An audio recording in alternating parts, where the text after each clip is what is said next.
Oh, welcome, everybody. Um, on behalf of Her Highness Moza Al Shamali, Excellencies, distinguished panelists and guests, including the esteemed members of our advisory board who are attending the session both as panelists and in the audience. My name is Rory Miller. I'm co-director of the Small State Research Program. And along with my co-director, Dr. Fahad Al-Mari, I'd like to welcome you all here today. This is the first time that the Small States Research Program has hosted a panel at the Doha Forum as a content partner. And this is a great opportunity, the result of an agreement between the program and Her Excellency Lal Al Khatar, Minister of State for International Cooperation at MOFA, and a member of our advisory board. Um, Small States Program is looking to build on this relationship through annual panels at the Doha Forum, where we look at issues relating to Qatar as a small state and other small states in the international system. And we're also very grateful today to have the Humanitarian Finance Forum here as a partner, bringing together this distinguished panel to discuss this hugely important issue. Finally, it gives me great pleasure to introduce His Excellency Ambassador Dr. Ahmed Mohamed Al Mareki, Special Advisor to the UN Secretary General on Public-Private Partnerships and Islamic Social Financing. His Excellency was appointed to his position as a Special Advisor to the UN Secretary General in January 2022. He was initially appointed to a UN role by UN Secretary General Ban Ki-moon as his humanitarian envoy in December 2016. And prior to that, he served with the Qatari Ministry of Foreign Affairs as an ambassador, as well as the founding director of the International Development Department at the Ministry of Foreign Affairs and as Director General of the Qatar Development Fund. Your Excellency, thank you very much for taking the time today to introduce the panel. The floor is yours. So thank you.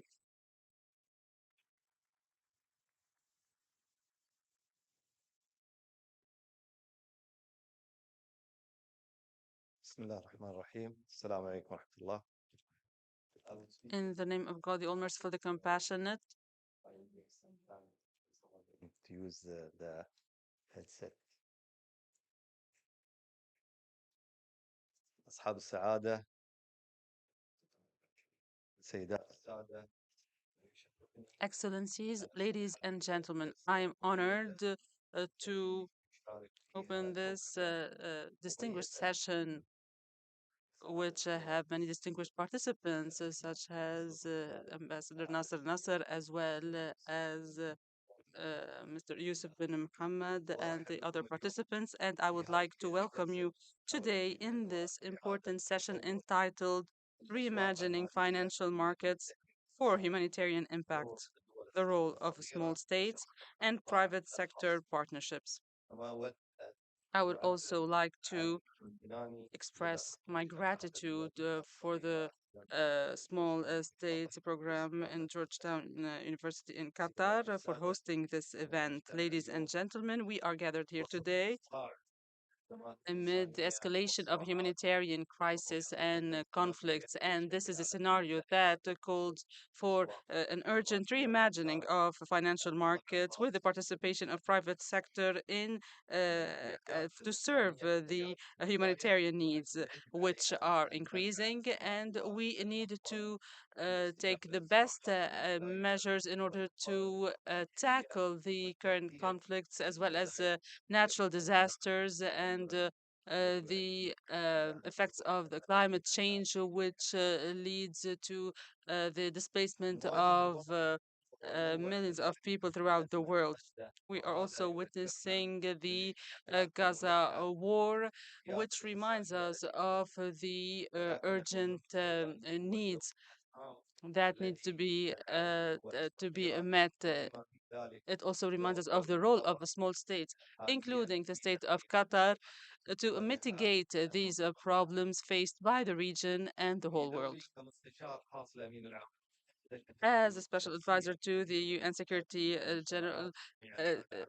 General, sorry, I have witnessed or I have engaged with many stakeholders throughout the world who need innovation And we need to look forward towards dynamic partnerships with the private sector to benefit from the knowledge and innovation of companies, so that so that they can help provide humanitarian assistance in a more effective manner. And we need to discover new financing mechanisms in order to meet the rising needs, especially amid the concurrent global crisis and amid the limited resources. And in this session, we will discuss the ways whereby we can tackle these challenges and overcome them.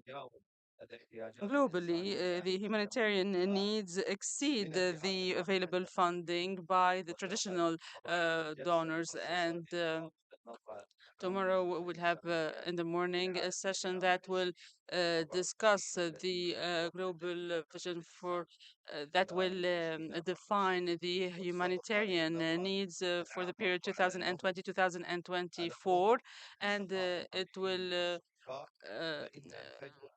shed the light on the gap between the needs and the available resources, which continues to widen, and the role of the private sector as well as the private funding is now more important than ever.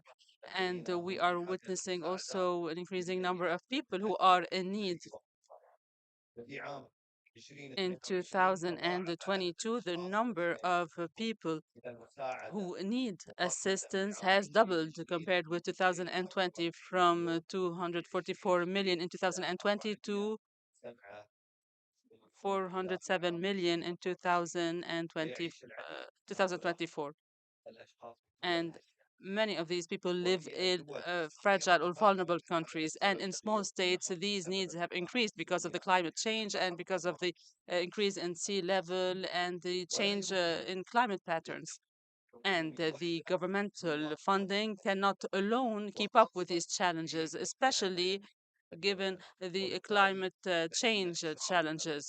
Therefore, we need to engage the private sector and discover the smart funding mechanisms that strike a balance between different factors. This is crucial. Partnerships are key. Therefore, we need to build partnerships to serve goal number 17 of the SDGs, and we need to focus on early preparedness. COVID-19 crisis has shown the importance of effective partnerships, especially with the private sector, in order to respond on a larger scale to the global emergencies. And this is a lesson that from which we can benefit we, in order to reinforce collaboration and to take measures for preventive response. And we need to adopt a proactive approach to meet these funding needs. We also know that the United Nations seeks to or has the necessary know-how and knowledge about the humanitarian needs and development needs. And the private sector, on the other hand, has the needed skills. And today we need to think out of the box, and we need to gather all the stakeholders so that they can respond together to these needs before they turn into a crisis. We have to look into how to benefit from technology to provide assistance to people who most need it,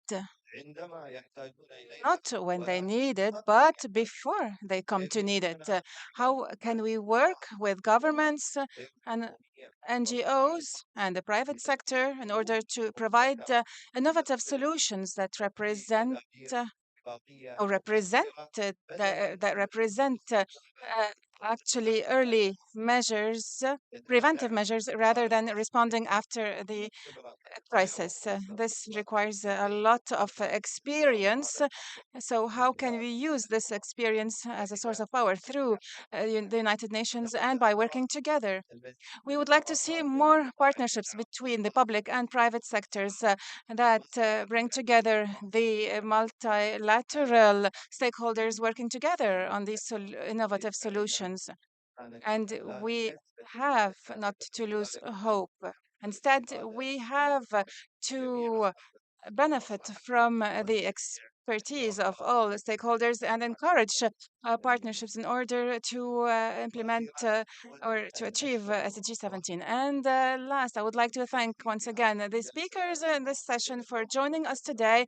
And I would like to thank the organizers and the small states programs that has managed to transform the center to a distinguished global center through the research it has done, and of course led by Dr. Fahad. So let us use this session and the Doha Forum in order to promote communication and cooperation and to find innovative solutions, specifically knowing the decisive role played by financial markets. And I would like to thank you once again for allowing me the opportunity to speak in this session. Thank you.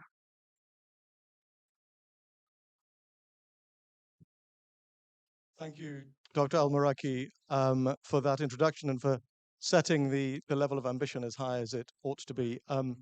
My name is Simon Kingston. I co-lead the social impact sector for Russell Reynolds, and we are proud to be partners and sponsors of the Humanitarian Finance Forum. Helen Alderson from the board is also here, and I'd like to reiterate Dr. Al-Maraki's thanks to the Small States Research Program. It's a great honor to be partnering with them. And we have a panel of extraordinarily distinguished people to think about this question of reimagining financial markets for humanitarian impact, thinking about both the role of small states and public-private partnerships. We also have a relatively short space of time to try and introduce that and do some of it justice, but 4 panel members here, I think, can help us do that. It's an honor to be joined by His Excellency Nasser bin Abdulaziz Al Nasser in a glittering career for the Qatari diplomatic service. He has held many leadership roles, including, as you'll see, being the president of the 66th session of the UN General Assembly. Also, we have His Excellency Yusuf bin Mohammed Al Jaida, the chief executive of the Qatar Financial Center. And we have Dr. Hassam Al-Shakawi from IFRC, the MENA regional director. And finally, from the private sector, I don't know whether this is an order of as a distance, but is Natalie Marco-Nitsch, who is the first head of social sustainability at Standard Chartered Bank. Conscious of the limited time we have, I'd like to ask each of you in turn, very briefly, if you could, to summarize what you think the private sector opportunity here. What is the role of private finance against the backdrop that we've heard Dr. Al-Maraki describe, against that major need? And as a starting point, I mean, how would you define that opportunity and what the role is? Thank you, Simon. Of course, we see today the increase of natural disaster, climate change, drought, military conflicts. So we need not only governments cannot do everything. We need a collective effort from governments, from private sectors, from charitable organizations around the world. So the private sector responsibility can work by implementing many social projects that aim to achieve the goals of sustainable development plans and achieve goals. It is also responsibility of the private sector to support small and medium projects that serve humanitarian work through charitable association and institution concerned with the humanitarian work, and to cooperate and establish partnership that support international efforts to achieve their humanitarian and relief work. Thank you. Your Excellency Al Jaida, how would you summarize that role? Yeah, thank you for having me. Private capital, I think, has an important role to play when it comes to humanitarian causes and social finance. Private capital is usually more agile, more innovative, more technological, if you will. And I think, bringing in private capital in that sense is very important. Private capital, whether it's impact investing, whether it's private capital through debt, through innovative financial solutions, through Islamic financial structures, through crowdfunding, I think all of these unique and innovative structures should and can have an important role when it comes to disasters, humanitarian causes, and social finance in general. Dr. Hassam, you, I suspect, come at this from a slightly different angle to others. Thank you. An honor to be here, and thank you, State of Qatar, Doha Forum, and the Qatar Red Crescent, our member and partner as well. If I zoom out a bit, Simon, before answering this, the world I come from is a world that is entrusted often by all of you and many institutions and governments and private to deliver humanitarian assistance to save lives, alleviate suffering in real time. In that, our biggest problem is often saying no. We don't have enough resources to actually meet the demands. And in the context of shrinking or declining resources and increasing demand in terms of more disasters, more wars, and what have you, we're having to say no more often. And that is the most painful thing humanitarians do. And we do it on a weekly basis. And saying no means that that child doesn't have a meal, that mother doesn't deliver safely, that family doesn't have a blanket or a tent. It's not something on an Excel sheet that we look at. Those are real. And we are the frontline people that do this. And to your question, Simon, we have to be pragmatic, also idealists. The private sector for us, capital markets and other partners need to be true partners and enablers of that mission. And in talking to many of my colleagues in this sector, they often say, Hussam, don't talk to us as if we are an ATM machine or somebody just writes a book. Let's create those genuine partnerships where there is agility and innovation. I couldn't agree with you more. This is critical. And often we don't have the time to just sort of, as we go from operation to perhaps in the humanitarian sector, think differently. And this is where we need those partnerships to co-create together those solutions that address these real issues for people. Thank you. Natalie, how often do you feel like an ATM machine? Well, thank you for asking this question because I think it's a really important place to start. I think this is an important question because I think the role of the private sector and particularly the role of banks is changing quite a lot now. As you mentioned, I'm in a brand new role for the bank. I run what we call social sustainability, and my sole focus at the bank is to work with our clients to mobilize as much private capital as I can for social outcomes. That's a role that didn't exist at the bank before 6 months ago. And I think it doesn't exist currently at a number of other financial institutions, but I think the tide is shifting. And that's one of the things that is so exciting about these conversations today is I think there really is a momentum shift that we're seeing.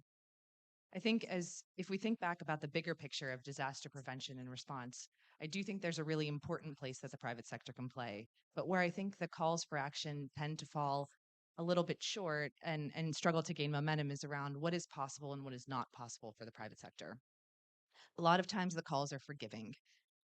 And that is an incredibly important part of humanitarian assistance. But the private sector almost always needs a return of capital.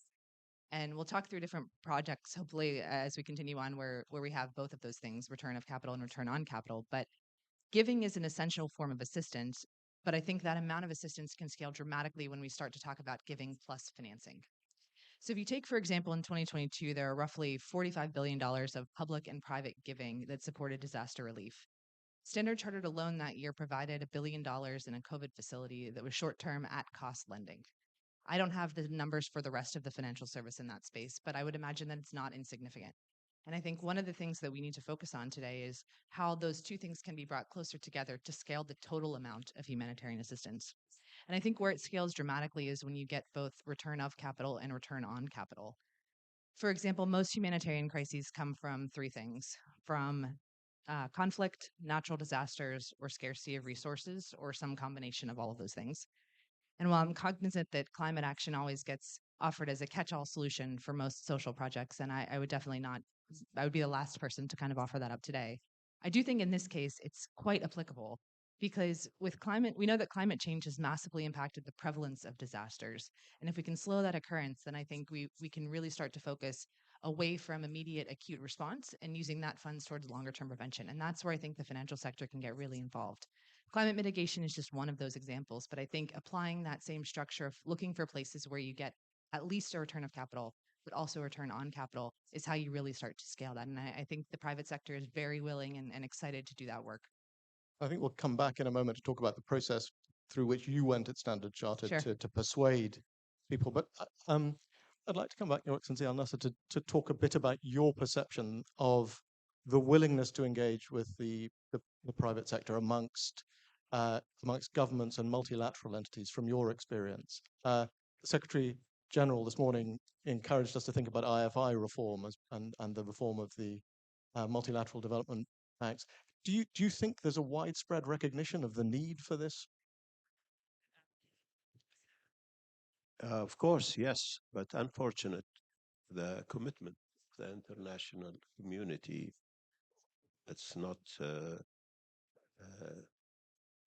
fulfilling all the promises that governments commit themselves to support and help through the UN system, through the humanitarian organization, through development, sustainable development.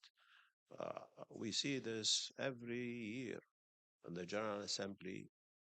The Secretary General, the President of the UN General Assembly remind member states. As I said in the beginning, there is a big increase today of crisis, humanitarian crisis coming. We see around us because of climate change, natural disaster, unfortunate military conflicts. And the last one is we see Gaza, the situation in Gaza.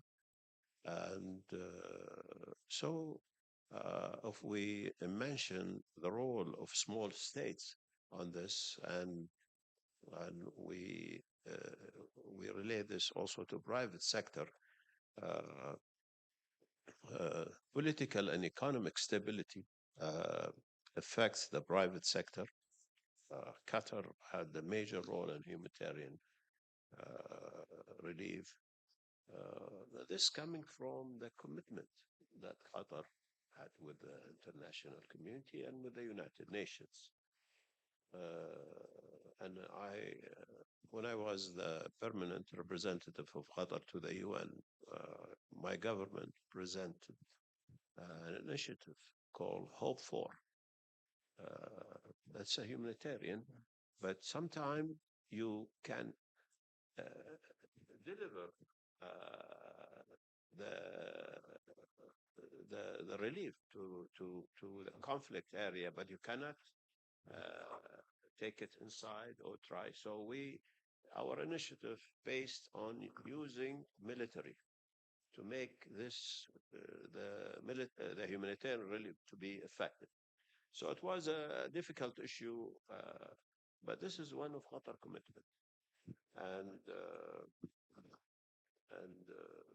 also small state. Do you want me to talk about the role of small state as well? Well, yes, and then I'd like His Excellency Al Jaid to come in on that, given the role of the Qatar Financial Center. I think small state always use soft power and important tools for small countries. Soft power contributes to achieving global peace and security through its tools such as, businesses, governors, trade, education, science. Yeah. And mediation.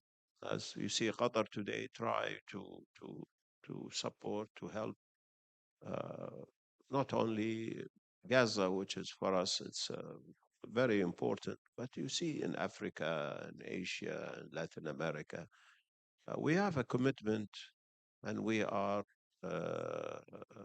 delivering. And even as a small country, even the size of the country and the commitment financially with the UN, Qatar do more than big countries and more rich because this is a commitment. And I think if every country, every financial organization, every charitable, we work together, we will see less and less problems around us. Thank you. And Your Excellency Al Jaida, can you talk a little bit about thinking about that role of small states in encouraging private financial activity in this area? I mean, what has the Qatar Financial Center in particular led on there? Yeah, so I guess regardless of size, whether small or big, I think everybody should have a role to play when it comes to humanitarian causes. However, when it comes to small states such as Qatar, there are advantages, of course. Small states probably are, again, more agile, are quicker to develop and endorse technology and digitalization when it comes to innovative solutions to providing finance to unbanked populations, for example. Small states are also testing grounds and are easier and swifter when it comes to regulatory reforms required for social finance and humanitarian causes. From a Qatar financial center perspective, we are an open, transparent legal environment that allows capital to be raised swiftly and efficiently through innovative solutions. We have a legal environment which is on par with international best practice. We have our own court system, judicial environment, and our own independent regulator. Now, a lot of innovative social finance can take place within the financial center legal regime. Bonds, impact investing bonds, green bonds, sukuks, all types of Islamic financial structures are easily accessible and can be structured within the Qatar Financial Center environment. And a lot of these solutions are used when it comes to sustainable finance.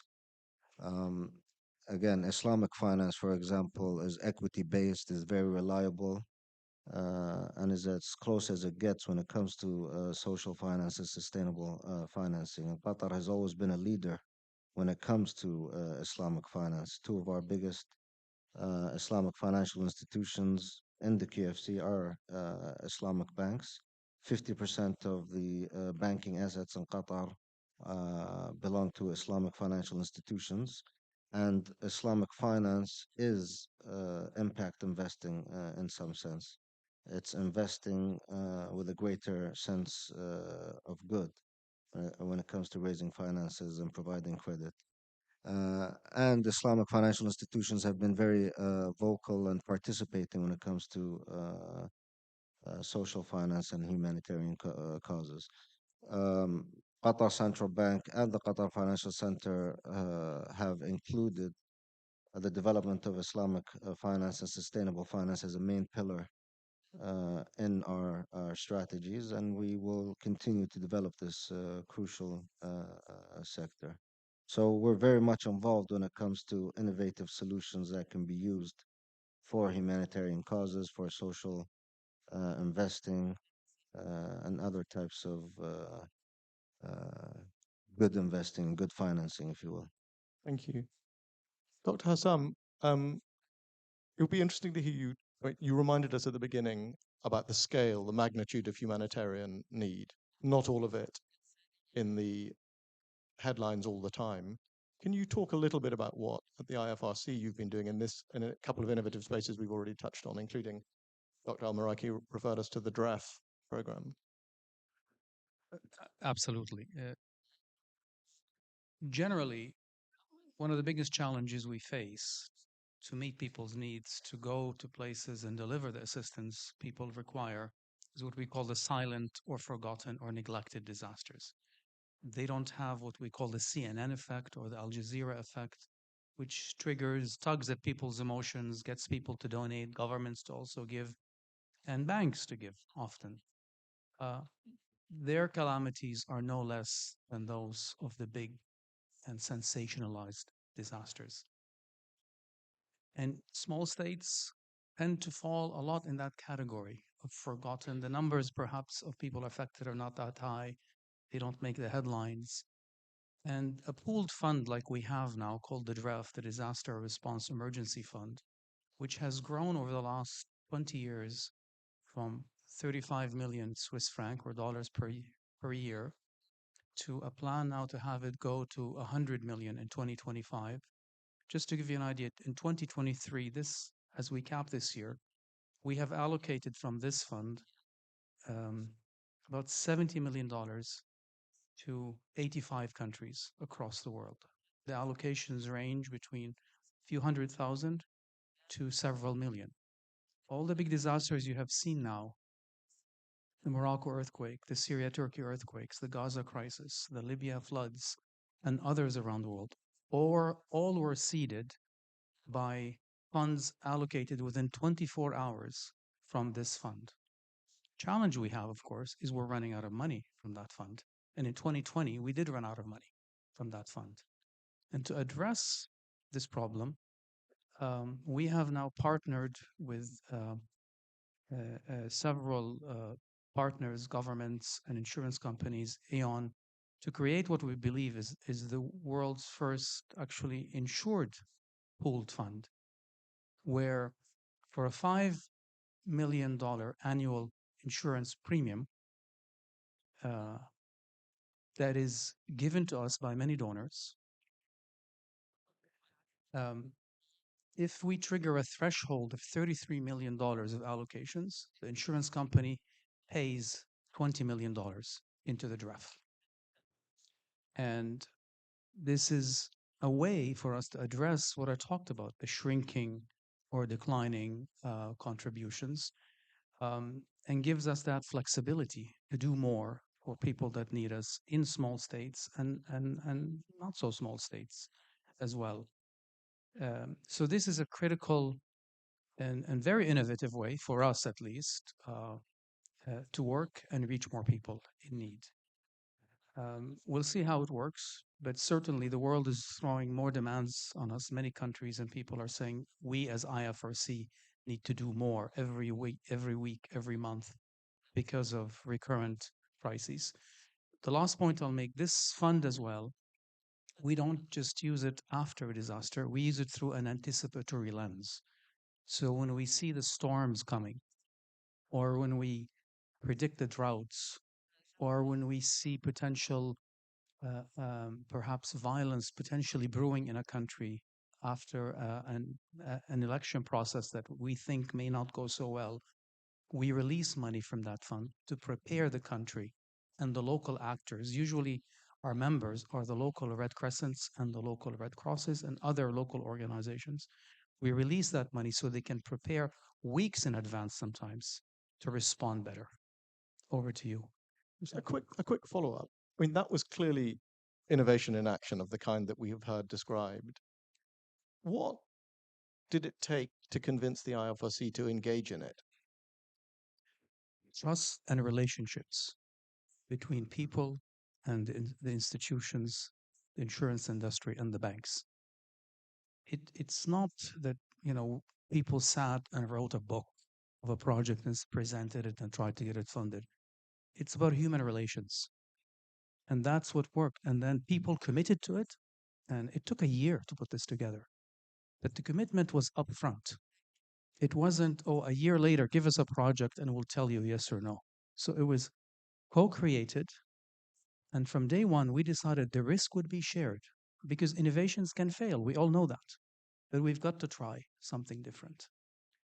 Bad news for the writers of books, but very interesting to hear that. Natalie, from your side of the fence, can you talk a little bit about the process through which you've gone with your institution to make it the kind of partner that could engage like that?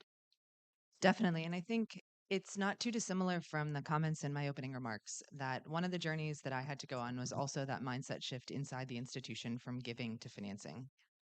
The bank has for a very long time been involved in various forms of social impact and social financing. The bank gives aid in a number of disasters. They also have a very active foundation. Our foundation invests every year in very robust products specifically focused on women and young girls across our footprint markets. And when I was raising the conversation around, well, we've built this very robust sustainability business, and we've been able to mobilize, as an industry, more than $1 trillion of financing that is been focused on climate mitigation. How do we take those lessons and do the same thing for social financing? And, not surprisingly, a number of the conversations first started with, we already do that in our foundation. We already give aid. And it took a long time to change the mindset from, I'm not talking about giving, I'm talking about financing. And with financing, we can exponentially multiply the amount that we're doing. Our giving is essential and it is very important, and we should keep doing that. But we can be even better if we add a financing layer on top of it. And so, how I was able to really change that narrative internally was to get back to talking about the return of these products and helping make the case that in some cases we will just get our capital back, and that's okay. We've done a number of lending facilities. The one I mentioned originally around COVID was $1 billion at-cost lending facility. We also did something very similar in 2014 during the Ebola crisis in Sierra Leone that provide very quick to access short-term financing at our financing cost. In those cases, we get our money back, and that's enough. And in a number of different cases, can we start to look through the lessons that we have learned from our climate work and begin to talk about return on capital? And that took a year. To your point, it was a long, these are always very long discussions. But it was really that mindset shift. And I think that if we have done that internally, to me, seeing that success is what gives me hope that we can also do that within the humanitarian ecosystem, is to bring everyone on the same page. And Dr. Hassam talked about the draft. I mean, for you, is there a particular instrument or a particular area of focus that you think that could go to scale? Because all of this, I mean, the draft is extraordinarily impressive, but it's quite small relative to the magnitude of the need that we were hearing described at the beginning. Where do you think there's scalable innovation? I think we're still working on that. Obviously, I think social bonds have been incredibly useful during COVID. In cases where there is a return on capital, that is an incredibly effective way to bring investors in. They already know how to use those instruments. In situations where there aren't cash flows, which is unfortunately a lot of humanitarian assistance, social impact bonds have been used. My hesitation with social impact bonds is that they're very, very difficult to scale. I think only less than 10% of all the bonds that have been issued since 2010 are greater than 10 million in size, because you need, in a social impact bond, you have an investor that puts the upfront capital in. Then you have an agency or a partner who works on delivering the social good. And then you have an outcomes payer, which is usually private foundation or private philanthropy. And so the size of that is basically limited to how much giving you can get a private investor to cover that. And that can be difficult to scale. I'm really excited about short-term lending facilities. They're not a creative, sexy instrument necessarily. They're effective, and we can really do a fair amount with them. I'm looking right now at leveraging the structure that we had for COVID to provide facilities around bringing access to medicine in lower middle income countries and creating more pre-planning and resilience planning, that the next time something like this happens, there are stockpiles and there are dependable, sustainable sources of financing that governments can tap into to work on these things. And so there are certainly lots of very innovative structures on the side of that, but I've been focusing on how can we leverage what we already have and work on these. And so I really want to work on social bonds, social impact bonds, and lending facilities. I think it's worth noting also that on the lending facility side, it doesn't always have to be institutional. So I think one of the most interesting structures was the Kiva Refugee Fund, which showed that through very short-term lending, they were able to have an incredible impact on refugee financing and really accelerate that lending by having multiple loans made from a single dollar. And so these are the things that I think are really interesting. Thank you. Your Excellency Al Jaida, as you think from the point of view of the Qatar Financial Center, are there things you'd like to see private sector partners do more of? When you were describing an environment that is a very encouraging one for this kind of innovation in Qatar. But in terms of the response to that from private finance organizations and others in the private sector, are the things you would want to encourage? Are the things you'd say, this is what our experience teaches us works and doesn't work from your vantage point? So again, I think the main word here is innovation, providing a proper regulatory framework to allow private capital, private institutions to basically set up financial technology, set up digital apps that could cater towards social finance. I was a judge on a panel which was basically evaluating the best uh, social finance technology. And the guy who actually got evaluated the best or top of the class was a guy in Africa who developed an app which was basically doing crowdfunding towards building schools. And I'm talking about a 22-year-old African guy who left his job and was able to build this application, which had basically people contributing no more than $1, and was able to tap into $20 million and build around 50, 60 schools with a single small application. And that guy basically won. So, it's these applications and technologies that I think could have a huge impact, especially in countries that are inaccessible, first of all. Uh, these are funds that you want to be able to trace. These are funds you want to basically reach the right people. So, from a Qatar Financial Center perspective, we provide the regulatory environment that allows all these technologies to be able to build themselves. We try to provide incentives for financial technology companies and make sure that they operate in the most efficient, transparent, and efficient environment. We've recently developed something called the Digital Assets Lab, and that would hopefully allow for tokenization of real assets. Um, I'm sure that will find its way towards some socially impactable project somewhere. But basically, this is sending funds and transferring and wiring money through tokens, digital tokens on your phone. So again, private capital will find its way eventually, as long as governments and financial institutions, financial centers, allow for a conducive, open, transparent environment. I'm sure all these innovations will pour in. Are you optimistic about that when you hear that? Yes, I think that for sure the private sector can, is innovative and can figure out how to get money where it's needed.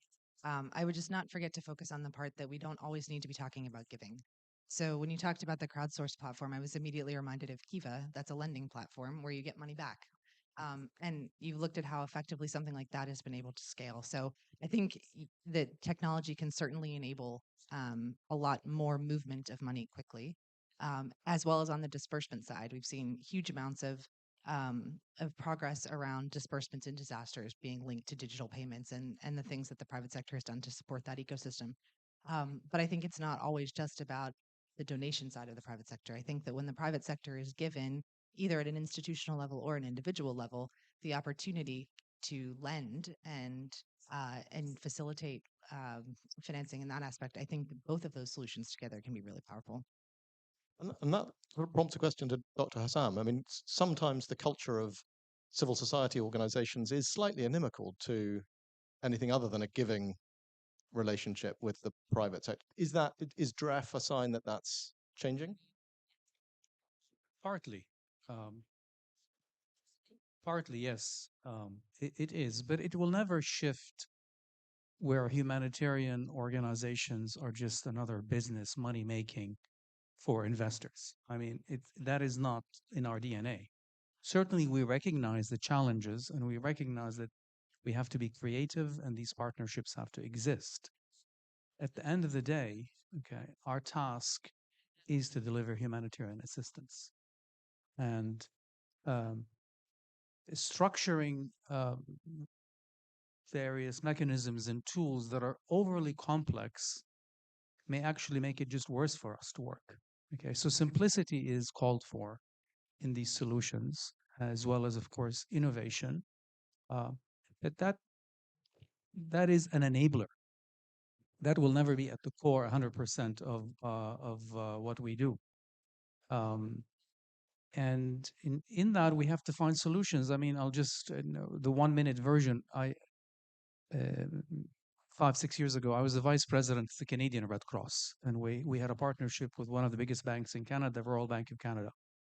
And to strengthen that relationship, we actually trained their personnel, their managers and others who wanted to be working with the Red Cross. A program we called Ready When the Time Comes, where they actually were trained to be volunteer disaster responders embedded in Red Cross operations to see from the inside out, what does it look like, to help us find solutions rather than us trying to come up constantly with solutions. And that was tremendously, time would pass, Canada would be faced in 2015-16 with its biggest ever fires. Hundreds of thousands of Canadians displaced, unheard of in Canada, where we had to respond with cash assistance to thousands of families. And we had to do it in real time almost. They needed shelter, they needed and other things. And we had the Royal Bank open up its offices and its top headquarters over the weekend to sit with our teams to find mechanisms, and we did find a solution to move $20 million of cash assistance to people in 3 days. This would not have happened if we did not have that relationship and they did not see our operation from the inside out. Really interesting. Your Excellency Al Nasser, you reminded us at the beginning that all of this needs to sit in at a macro level in the context of multilateral relationships between states, and that too often, although the rhetoric is there, the delivery isn't. Are you listening to the kind of partnerships you're hearing described here and the work to create a favorable regulatory environment? Are you encouraged? I mean, what would you say progress has been at a large scale? Thank you. Well, let me remind you that I don't come from financial background or sector, but what I want to say, innovation and technology is very important. But the most important thing is collective effort and commitment. You know, I'm always very optimistic because if I think negatively, I will not be able to achieve anything. What we see, as I mentioned in the beginning, you know, we have a promise in many summits in the UN, financial development, financial, you name it, and countries commit themselves to support uh, the humanitarian issue, to support to to to support the UN to prevent the world from more crisis, either humanitarian or climate change or natural disaster. But unfortunately, some countries fail, and this will that's what affect the work of the international community too. And today, as I listen to my colleagues here, uh, it's very it's very interesting. It's very nice to hear, but commitment and collective effort, we can do more. Thank you.